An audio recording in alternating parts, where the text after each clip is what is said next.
For half a minute, the starboard side of the brig grazed the rocks, and in spite of the darkness, John perceived a roaring line of breakers that foamed a few yards from the ship. Very critical circumstances. At this moment Will Halley, becoming conscious of the imminent danger, lost his presence of mind. His sailors, who were scarcely sober, could not comprehend his orders. Moreover, his incoherent words and contradictory commands showed that this stupid drunkard's coolness had failed. He was surprised by the nearness of the land, which was only 8 miles off, when he thought it 30 or 40. The currents had taken him unawares and thrown him out of his ordinary course. The sailor who was steering, and had been forcibly pushed aside, did not at all understand this sudden attack. However, Captain Mangle's prompt management had rescued the brig from her peril, but he did not know his position. Perhaps he was enclosed by a chain of reefs. The wind blew fresh from the east, and at every pitch they might strike bottom. The roar of the surf was soon redoubled, and it was necessary to luff still more. John crowded the helm down and braced farther to leeward. The breakers multiplied beneath the prow of the ship, and they were obliged to tack so as to put to sea. Would this maneuver succeed with such an unsteady vessel, and under such reduced sail? It was uncertain, but as their only chance they must venture it. "Heartily!" cried Captain Mangles to Wilson. The Macquarie began to approach the new line of reefs. Soon the water foamed above the submerged rocks. It was a moment of torturing suspense. The spray glittered on the crest of the waves. You would have thought a phosphorescent glow had suddenly illumined the water. Wilson and Mulready forced down the wheel with their whole weight. Suddenly a shock was felt. The vessel had struck upon a rock. The bobstays broke and nearly overthrew the mainmast. Could they come about without any other injury? No, for all at once there was a calm, and the ship veered to windward again, and her movements suddenly ceased. A lofty wave seized and bore her forward towards the reefs, while she rolled heavily. The mainmast went by the board with all its rigging. The brig heaved twice and was motionless, leaning over to starboard. The pumplights were shattered in pieces, and the passengers rushed to the deck. But the waves were sweeping it from one end to the other, and they could not remain without danger. Captain Mangles, knowing that the ship was firmly embedded in the sand, besought them for their own sakes to go below again. "The truth, John?" asked Glenarvan faintly. "The truth, my lord, is that we shall not founder.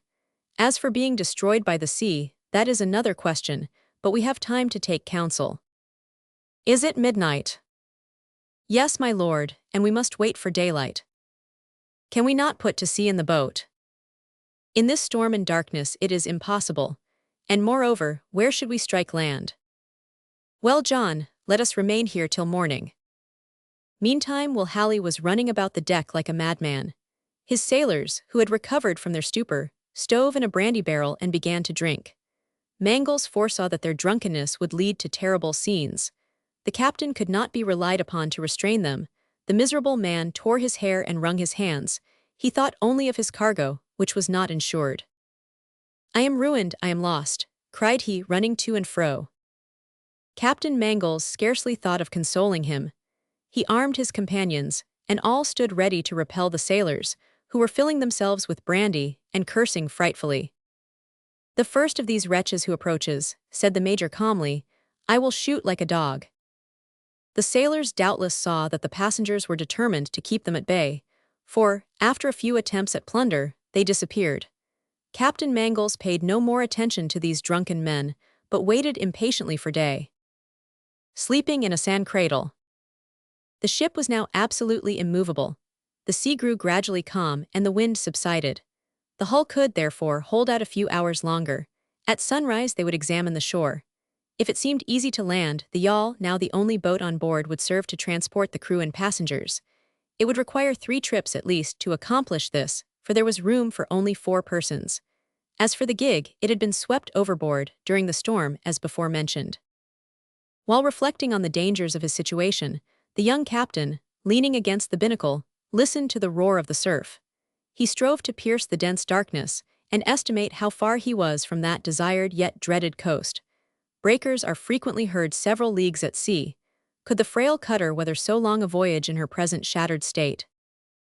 While he was thinking thus, and longing for a little light in the gloomy sky, the ladies, relying upon his words, were reposing in their berths. The steadiness of the brig secured them several hours of rest.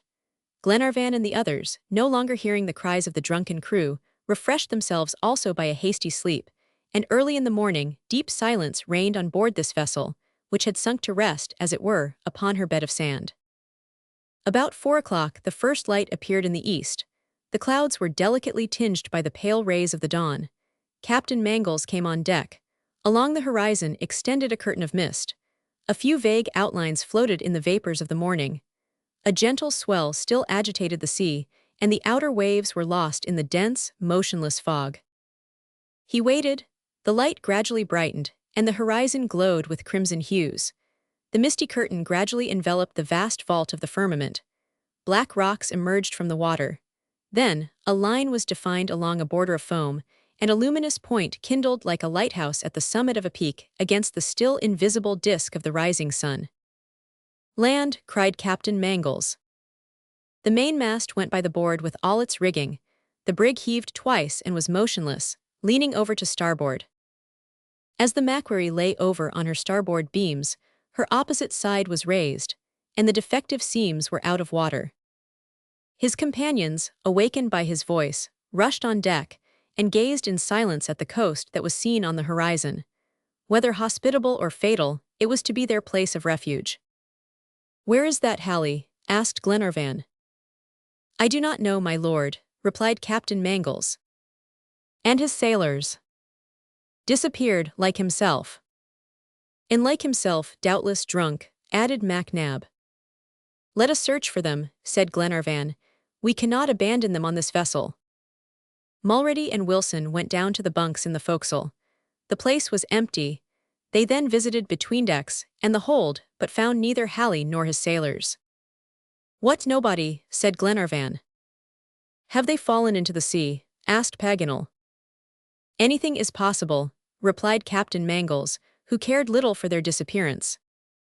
Then turning towards the stern, he said, "To the boat."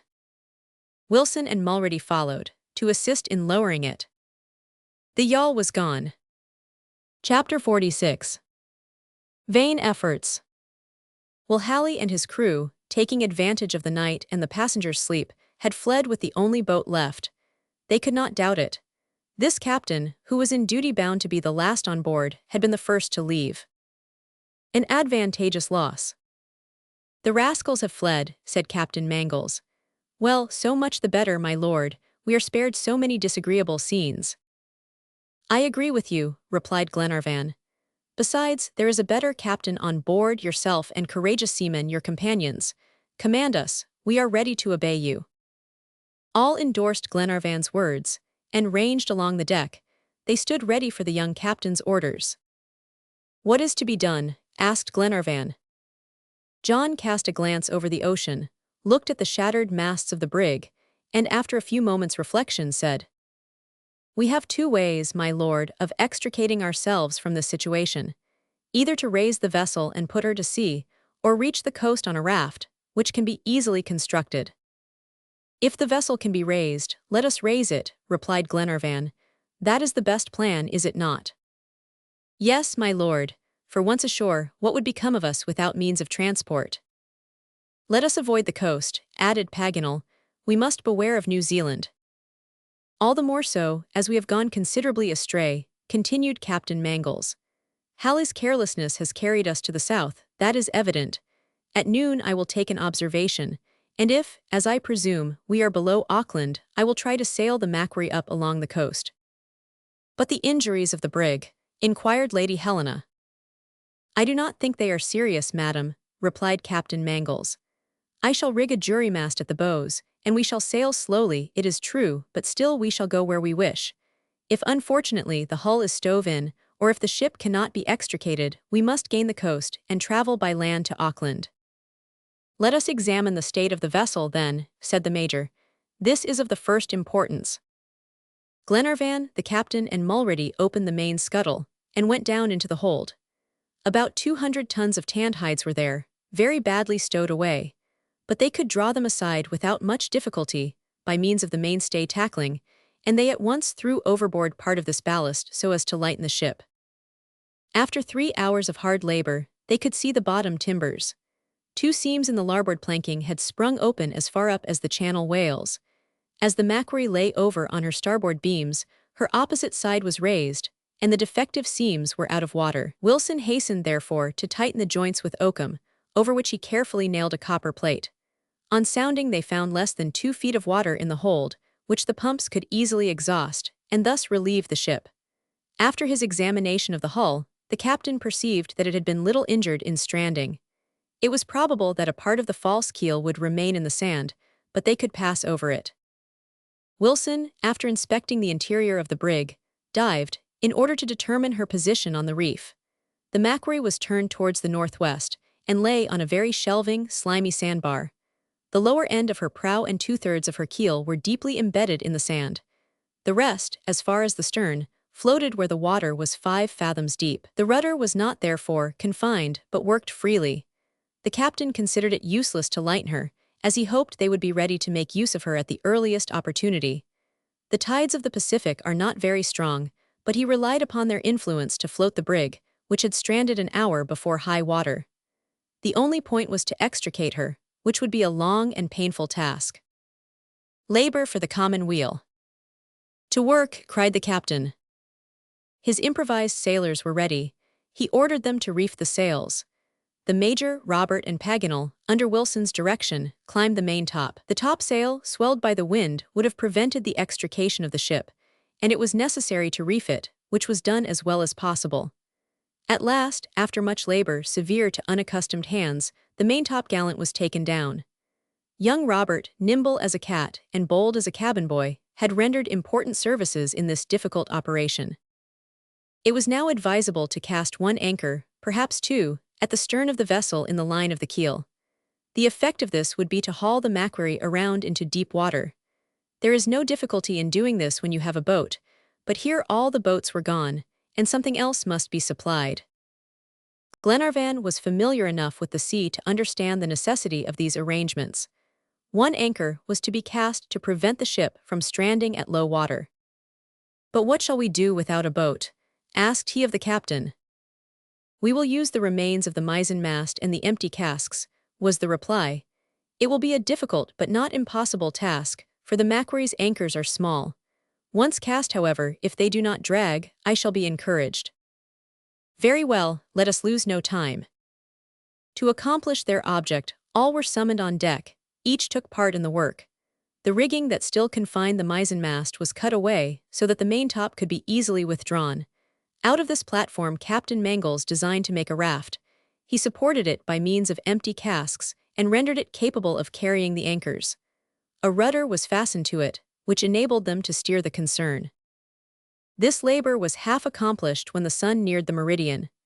The captain left Glenarvan to follow out his instructions and turned his attention to determining his position, which was very important. Fortunately, he had found in Will Halley's cabin a nautical almanac and a sextant, with which he was able to take an observation. By consulting the map Paganel had bought at Eden, he saw that they had been wrecked at the mouth of Aitea Bay, above Kahua Point, on the shores of the province of Auckland. As the city was on the 37th parallel, the Macquarie had been carried a considerable distance out of her course. It was, therefore, necessary to sail northward to reach the capital of New Zealand.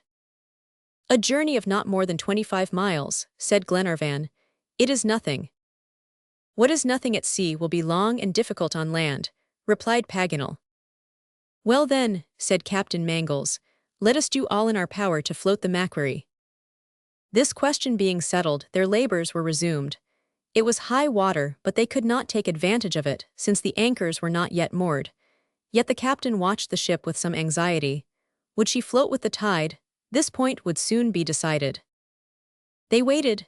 Several cracks were heard, caused either by a rising or starting of the keel. Great reliance had been placed upon the tide, but the brig did not stir. The work was continued, and the raft was soon ready.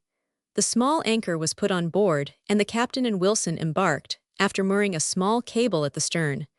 The ebb tide made them drift, and they therefore anchored, half a cable's length distant, in 10 fathoms of water. The bottom afforded a firm hold. A midnight conclave. The great anchor now remained. They lowered it with difficulty, transported it on the raft, and soon it was moored behind the other, the captain and his men returning to the vessel and waiting for high water, which would be early in the morning. It was now 6 o'clock in the evening. The young captain complimented his sailors and told Paganel that, with the aid of courage and good discipline, he might one day become quartermaster. Meantime, Mr. Albinett, after assisting in different operations, had returned to the kitchen and prepared a very comforting and seasonable repast. The crew were tempted by a keen appetite, which was abundantly satisfied, and each felt himself invigorated for fresh exertions. After dinner, Captain Mangles took a final precaution to ensure the success of his experiment. He threw overboard a great part of the merchandise to lighten the brig, but the remainder of the ballast, the heavy spars, the spare yards, and a few tons of pig iron were carried to the stern, to aid by their weight in liberating the keel. Wilson and Mulrady likewise rolled to the same place a number of casks filled with water. Midnight arrived before these labors were completed. But at this hour the breeze subsided, and only a few capricious ripples stirred the surface of the water. Looking towards the horizon, the captain observed that the wind was changing from southwest to northwest. A sailor could not be mistaken in the peculiar arrangement and color of the clouds. He accordingly informed Glenarvan of these indications and proposed to defer their work till the next day. A tide in the affairs of men. "And these are my reasons," said he. "First, we are very much fatigued, and all our strength is necessary to free the vessel. Then, when this is accomplished, how can we sail among the dangerous breakers and in such profound darkness? Moreover, another reason induces me to wait. The wind promises to aid us, and I desire to profit by it, and am in hopes that it will drift the old hull out when the tide raises her. Tomorrow, if I am not mistaken, the breeze will blow from the northwest. We will set the mainsails, and they will help to raise the brig." They therefore anchored, half a cable's length distant, in 10 fathoms of water.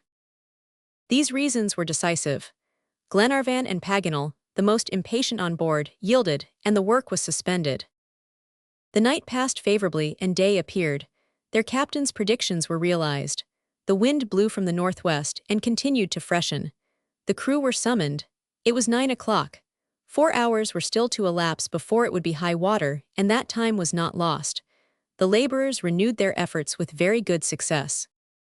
Meantime the tide rose. The surface of the sea was agitated into ripples, and the points of the rocks gradually disappeared, like marine animals returning to their native element. The time for the final attempt approached. A feverish impatience thrilled all minds. No one spoke. Each gazed at the captain and awaited his orders. He was leaning over the stern railing, watching the water and casting an uneasy glance towards the cables. At last the tide reached its height. The experiment must now be made without delay. The mainsails were set, and the mast was bent with the force of the wind. "To the windlass!" cried the captain. Glenarvan, Mulrady, and Robert on one side, and Paganel, the major, and Albinett on the other, bore down upon the handles that moved the machine. At the same time, the captain and Wilson added their efforts to those of their companions. "Down, down!" cried the young captain all together. The cables were stretched taut under the powerful action of the windlass. The anchors held fast and did not drag. But they must be quick, for high tide lasts only a few moments, and the water would not be long in lowering. They redoubled their efforts. The wind blew violently and forced the sails against the mast.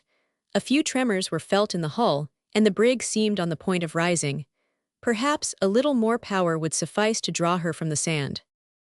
"Helena, Mary!" cried Glenarvan. The two ladies came and joined their efforts to those of their companions. A final crack was heard, but that was all. The experiment had failed. The tide was already beginning to ebb, and it was evident that, even with the aid of wind and tide, this insufficient crew could not float their ship. As their first plan had failed, it was necessary to have recourse to the second without delay. It was plain that they could not raise the MACQUARIE, and that the only way was to abandon her. To wait on board for the uncertain arrival of assistance would have been folly and madness. The captain therefore proposed to construct a raft strong enough to convey the passengers and a sufficient quantity of provisions to the New Zealand coast. It was not a time for discussion, but for action. The work was accordingly begun, and considerably advanced when night interrupted them. In the evening, after supper, while Lady Helena and Mary Grant were reposing in their berths, Paganel and his friends conversed seriously as they paced the deck. The geographer had asked Captain Mangles whether the raft could not follow the coast as far as Auckland, instead of landing the passengers at once. The captain replied that it would be impossible with such a rude craft. And could we have done with the boat what we cannot do with the raft? Yes, candidly speaking, we could, was the reply, but with the necessity of sailing by day and anchoring by night. A Frenchman's foible. Then these wretches, who have abandoned us. Oh, said Captain Mangles, they were drunk, and in the profound darkness I fear they have paid for their cowardly desertion with their lives. So much the worse for them, continued Paganel, and for us too, as this boat would have been useful. What do you mean, Paganel? Said Glenarvan. The raft will take us ashore. That is precisely what I would avoid, replied the geographer. What, can a journey of not more than 20 miles terrify us, after what has been done on the Pampas and in Australia? My friends, resumed Paganel, I do not doubt your courage, nor that of our fair companions. 20 miles is nothing in any other country except New Zealand. Here, however, anything is better than venturing upon these treacherous shores. Anything is better than exposing yourself to certain death on a wrecked vessel, returned Captain Mangles. What have we to fear in New Zealand? Asked Glenarvan. The savages, replied Paganel. The savages, said Glenarvan. Can we not avoid them by following the coast? Besides, an attack from a few wretches cannot intimidate 10 well-armed and determined Europeans. It is not a question of wretches, rejoined Paganel. The New Zealanders form terrible tribes that struggle against the English government, fight with invaders, frequently conquer them, and always eat them. Cannibals, cannibals, cried Robert, and then he murmured as though afraid to give full utterance to the words, my sister, Lady Helena. Never fear, my boy, said Glenarvan, our friend Paganel exaggerates. The work was accordingly begun, and considerably advanced when night interrupted them. Not long since, in the year 1864, one of these clergymen was seized by the chiefs and hung from the tree. I do not exaggerate, replied Paganel. With these New Zealanders, war is what the sports of the chase are to civilized nations, and the game they hunt for they feast upon. Paganel, said the Major, this may be all very true, but have you forgotten the introduction of Christianity? Has it not destroyed these anthropophagous habits? No, it has not, was the prompt reply. The records are yet fresh of ministers who have gone out to proclaim Christianity and have fallen victims to the murderous and cannibal instincts of those to whom they preached. Not long since, in the year 1864, one of these clergymen was seized by the chiefs, was hung to the tree, was tantalized and tortured to his last moments. And then, whilst some tore his body to pieces, others devoured the various members. No, the Maoris are still cannibals, and will remain so for some time to come. But Paganel was on this point a pessimist, contrary to his usual characteristic. Chapter 47. A dreaded country. What Paganel had stated was indisputable. The cruelty of the New Zealanders could not be doubted. There was, therefore, danger in landing, but if the danger had been 100 times greater, it must have been faced. Captain Mangles felt the necessity of leaving this vessel, which would soon break up. Between two perils, one certain, the other only probable, there was no possible hesitation. Another change of residence. As for the chance of being picked up by some passing ship, they could not reasonably rely upon it, for the Macquarie was out of the course usually taken in going to New Zealand. The shipwreck had happened on the desert shores of Ingenuity. When shall we start? Asked Glenarvan. Tomorrow morning at 10 o'clock, replied Captain Mangles. The tide will begin to rise then, and will carry us ashore. Early the next day the raft was finished. The captain had given his entire attention to its construction. They needed a steady and manageable craft, and one capable of resisting the waves for a voyage of 9 miles. The masts of the brig could alone furnish the necessary materials. The raft was at length completed. It could doubtless sustain the shock of the surges, but could it be steered, and the coast be reached if the wind should veer? This was a question only to be decided by trial. At 9 o'clock the loading began. The provisions were first put on board in sufficient quantities to last until the arrival at Auckland, for there could be no reliance upon the products of this dreaded country. Albinett furnished some preserved meats, the remains of the Macquarie's supplies. There was very little, however, and they were forced to depend upon the coarse fare of the mess, which consisted of very inferior ship biscuits and 2 barrels of salt fish, greatly to the steward's regret. These stores were enclosed in sealed cans and then secured to the foot of the mast. The arms and ammunition were put in a safe and dry place. Fortunately, the travelers were well supplied with rifles and revolvers. A small anchor was taken on board, in case they should reach the shore at low tide and be forced to anchor in the offing. Flood tide soon began, the breeze blew gently from the northwest, and a slight swell agitated the surface of the sea. "Are we ready?" asked Captain Mangles. "All is ready, Captain," replied Wilson. "Aboard, then." Lady Helena and Mary Grant descended the ship's side by a clumsy rope ladder and took their seats at the foot of the mast near the cases of provisions, their companions around them. Wilson took the helm, the captain stationed himself at the sail tackling, and Mulready cut the cable that confined the raft to the brig. The sail was spread, and they began to move towards the shore under the combined influence of wind and tide. The coast was only 9 miles distant, not a difficult voyage for a well-manned boat, but with the raft it was necessary to advance slowly. If the wind held out, they might perhaps reach land with this tide, but if there should be a calm, the ebb would carry them back, or they would be compelled to anchor and wait for the next tide.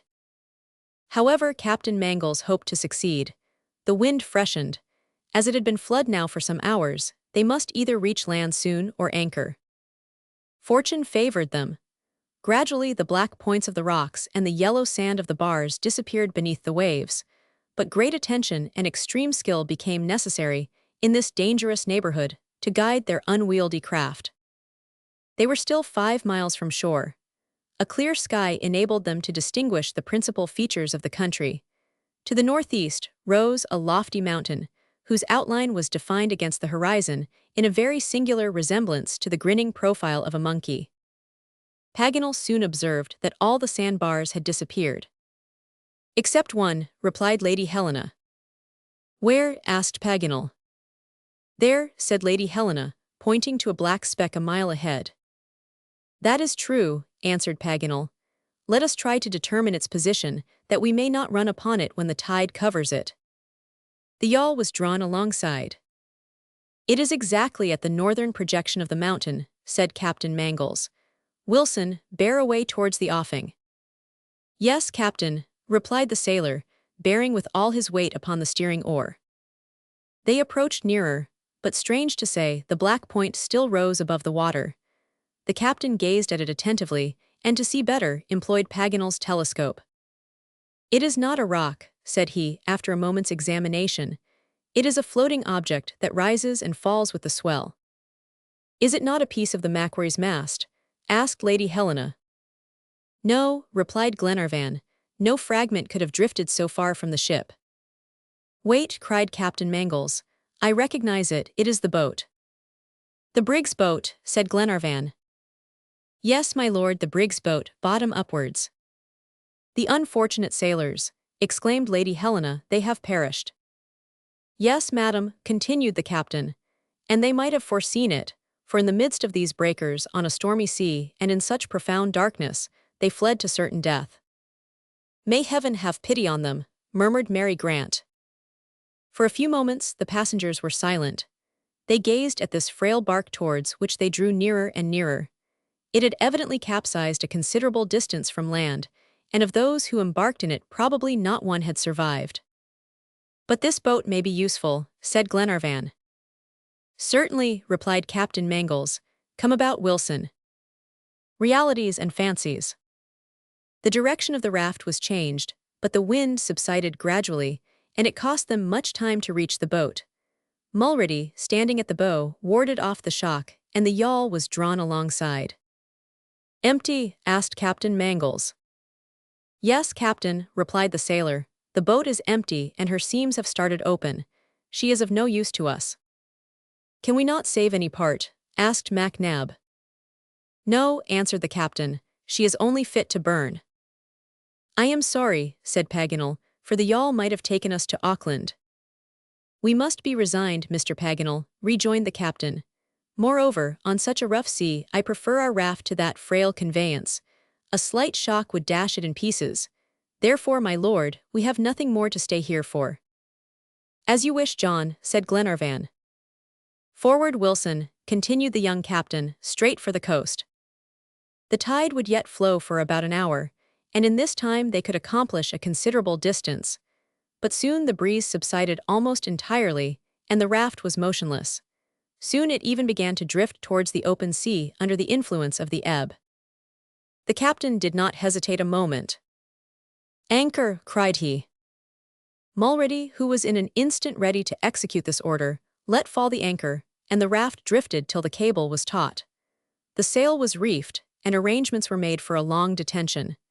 Indeed, the tide would not turn till late in the evening, and as they did not care to sail in the dark, they anchored for the night in sight of land.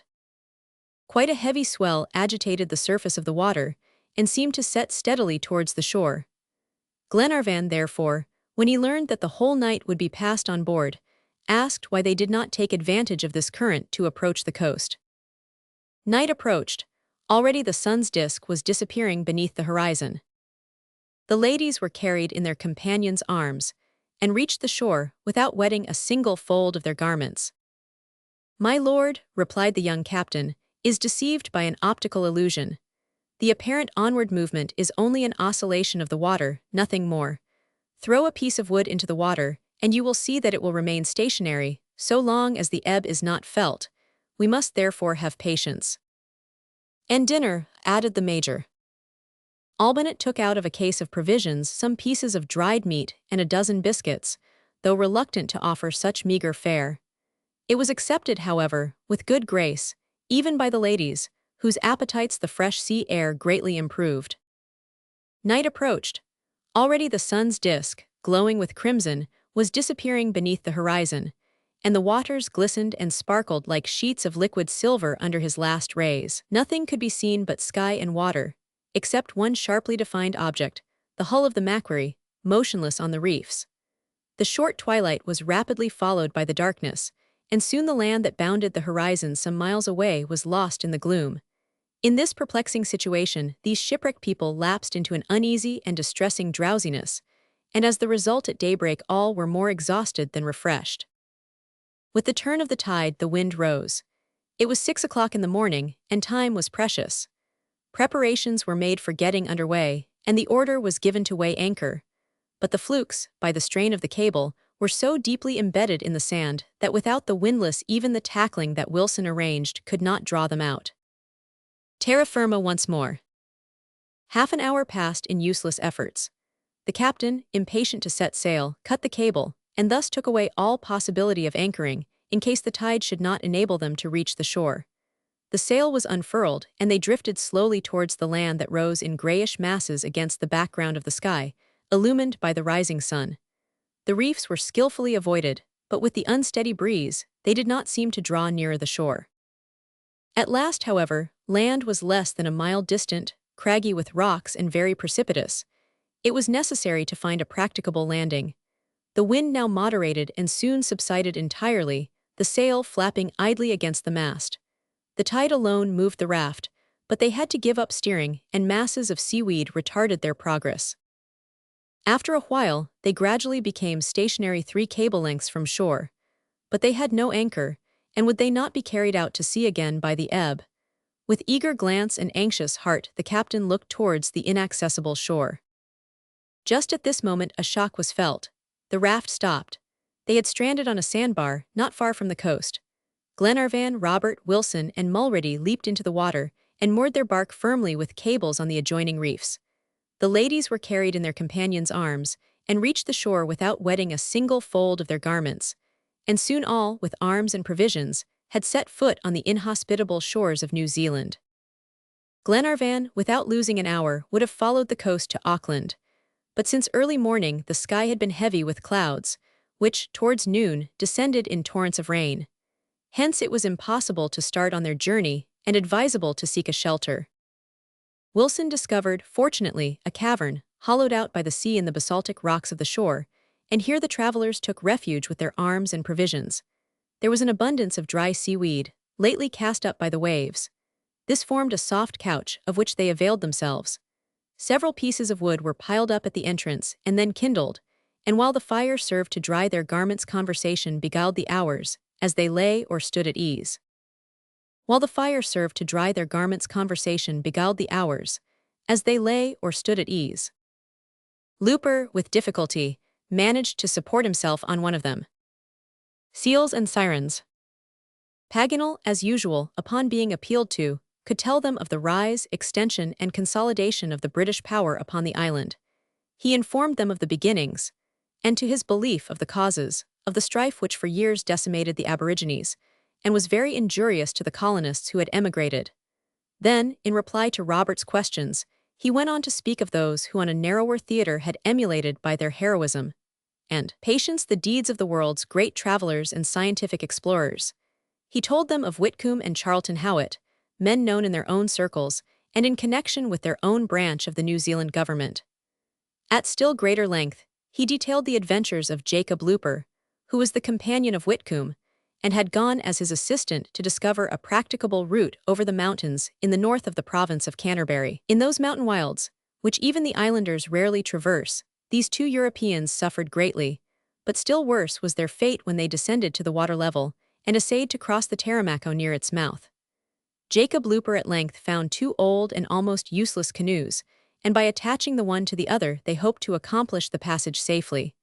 Before they had reached the middle of the rapid current, however, both the tubs capsized. Looper, with difficulty, managed to support himself on one of them, and by clinging to it was at length carried to the river's bank, which his companion also reached. But when after a period of insensibility, Looper returned to consciousness and found the body of Whitcomb, it was lifeless. Though terribly bruised and still bleeding from his wounds, Looper hollowed a grave for the remains, and then, after many more days of privation and danger, came to the huts of some of the Maoris, by whose assistance he at length reached the settled parts of the colony. These facts and reminiscences, it must be confessed, were not of the most inspiriting character, but they were in the same key as most of Paganel's disquisitions and information concerning these islands, and they were before a late hour exchanged for peaceful though probably dreamy slumbers by his hearers. Early the next morning the signal for departure was given. The rain had ceased during the night, and the sky was covered with grayish clouds, which intercepted the rays of the sun, so that the temperature thus moderated enabled them to endure the fatigues of the journey. By consulting the map, Paganel had calculated that they would have to travel 8 days. But instead of following the windings of the coast, he considered it best to proceed to the village of Ingarnavahia at the junction of the Waikato and Waipa rivers. Here the overland mail road passed, and it would thence be easy to reach Drury and rest, after their hardships, in a comfortable hotel. But before they left the shore, their attention was drawn to the large number of seals, of a peculiar appearance and genus, which lay on the broad sands daily washed by the tidal water. These seals, with their rounded heads, their upturned look, their expressive eyes, presented an appearance, almost a physiognomy, that was mild and well-nigh tender, and served to recall to the traveler's memory the tales about the sirens of the olden and modern times, who served as the enchantresses to just such inhospitable shores as that seemed on which they had themselves been cast. These animals, which are very numerous on the coast of New Zealand, are hunted and killed for the sake of their oil and their skins, and Paganel was of course able to tell how much within the last few years they had been searched for by the traders and navigators on these seas. These seals with rounded heads, upturned look, expressive eyes, presented an appearance, almost a physiognomy, that was mild and well-nigh tender. The New Zealand kiwi, known to naturalists as the apteryx. While speaking of these matters, Robert drew Paganel's attention to some curious amphibious creatures, resembling the seals, but larger, which were devouring with rapidity the large stones lying on the shore. "Look," said he, "here are seals which feed on pebbles." Paganel assured them that these sea elephants were only weighting themselves preparatory to their descent into the water, and protested that if they would but wait for a time, they might see them descend, and subsequently return when they had unloaded themselves. The first part of this program they saw accomplished, but greatly to Paganel's grief, Glenarvan would not longer delay the party, and they soon began to see inland beauties and curiosities of another sort. The district through which they had to walk this day, and the next, was one very thick with brush and underwood, and there was no possibility of horse or vehicle passing or meeting them. They now regretted the absence of their Australian cart, for the height and frequency of the large ferns in the neighborhood prevented their making any rapid progress on foot. The last stage of peripatetics. Here and there, however, Robert and Paganel would rejoice together over some choice bush or bird that they had met with. Notable among the latter was the New Zealand kiwi, known to naturalists as the apteryx, and which is becoming very scarce, from the pursuit of its many enemies. Robert discovered in a nest on the ground a couple of these birds without tails or wings, but with 4 toes on the foot, and a long beak or bill like that of a woodcock, and small white feathers all over its body. Of this bird, there was then an entire absence in the zoological collections of Europe, and Paganel indulged the hope that he might be able to be the proud contributor of such a valuable specimen to the jardin of his own city. For the present, at least, the realization of his hopes had to be deferred, and at length, after some days of weariness and continued travel, the party reached the banks of the Waipa. The country was deserted. There was no sign of natives, no path that would indicate the presence of man in these regions. The waters of the river flowed between tall bushes or glided over sandy shallows, while the range of vision extended to the hills that enclosed the valley on the east. At 4 o'clock in the afternoon 9 miles had been valiantly accomplished. According to the map, which Paganel continually consulted, the junction of the Waikato and Waipa could not be more than 5 miles distant. The road to Auckland passed this point, and there they would encamp for the night. As for the 50 miles that would still separate them from the capital, 2 or 3 days would be sufficient for this, and even 8 hours, if they should meet the mail coach. "Then," said Glenarvan, "we shall be compelled to encamp again tonight." "Yes," replied Paganel, "but as I hope for the last time." "So much the better, for these are severe hardships for Lady Helena and Mary Grant." "And they endure them heroically," added Captain Mangles. "But, if I am not mistaken, Mr. Paganel, you have spoken of a village situated at the junction of the 2 rivers." "Yes," answered the geographer. "Here it is on the map. It is in Garnavahia, about 2 miles below the junction." "Well, could we not lodge there for the night? Lady Helena and Miss Grant would not hesitate to go 2 miles farther if they could find a tolerable hotel." "A hotel?" cried Paganel. "A hotel in a Maori village? There is not even a tavern. This village is only a collection of native huts, and far from seeking shelter there, my advice is to avoid it most carefully." "Always your fears, Paganel," said Glenarvan. "My dear lord, distrust is better than confidence among the Maoris. I do not know upon what terms they are with the English. Now, timidity aside, such as ourselves would be fine prizes, and I dislike to try New Zealand hospitality. I therefore think it wise to avoid this village, and likewise any meeting with the natives. Once at Drury, it will be different, and there our courageous ladies can refresh themselves at their ease for the fatigues of their journey." The geographer's opinion prevailed. Lady Helena preferred to pass the last night in the open air rather than to expose her companions. Neither she nor Mary Grant required a halt, and they therefore continued to follow the banks of the river. 2 hours after, the first shadows of evening began to descend the mountains. The sun, before disappearing below the western horizon, had glinted a few rays through a rift in the clouds. The eastern peaks were crimsoned with the last beams of day. Glenarvan and his friends hastened their pace. They knew the shortness of the twilight in this latitude, and how quickly night sets in. It was important to reach the junction of the 2 rivers before it became dark, but a dense fog rose from the earth and made it very difficult to distinguish the way. Fortunately, hearing availed in place of sight. Soon a distinct murmur of the waters indicated the union of the 2 streams in a common bed, and not long after the little party arrived at the point where the Waipa mingles with the Waikato in resounding cascades.